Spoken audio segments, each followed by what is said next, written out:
Le désir d'être reconnu, la quête de valeur personnelle.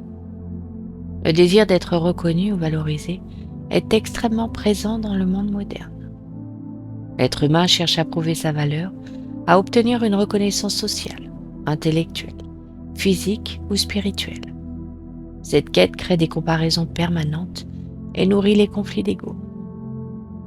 L'illusion des échelles de valeur. Dans la vision spirituelle, aucune hiérarchie de valeurs réelles n'existe entre les êtres. Chaque être participe de la même source universelle. Comparer les valeurs revient à croire qu'une goutte de l'océan serait supérieure à une autre. Cette illusion produit séparation, compétition et souffrance. La transfiguration par l'humilité. Le désir de reconnaissance se transforme par l'humilité.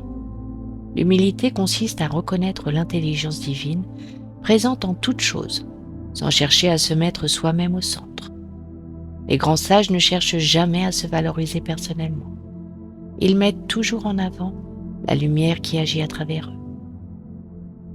Le désir d'être vu, vraiment, à l'intérieur. Le désir d'être vu touche à quelque chose de plus intime. Le besoin que l'autre perçoive réellement notre être, notre profondeur, notre âme, notre essence. Ce désir naît souvent d'une sensation d'invisibilité, rejet. L'être peut avoir l'impression de traverser la vie sans être vraiment aperçu, compris ou accueilli dans ce qu'il est profondément. La souffrance de l'invisibilité. Lorsque ce désir reste enfermé dans la personnalité, il peut devenir douloureux. L'être attend que les autres le voient, le comprennent, le devinent, le reconnaissent dans sa profondeur. Il peut souffrir de se sentir oublié, ignoré, mis de côté ou mal interprété. Mais cette attente maintient le regard tourné vers l'extérieur. L'être cherche dans le regard des autres une confirmation de son existence intérieure. La transfiguration du désir d'être vu. La transfiguration de ce désir consiste à comprendre que l'être est déjà vu par les plans supérieurs. Il n'est jamais seul, jamais oublié, jamais abandonné à lui-même.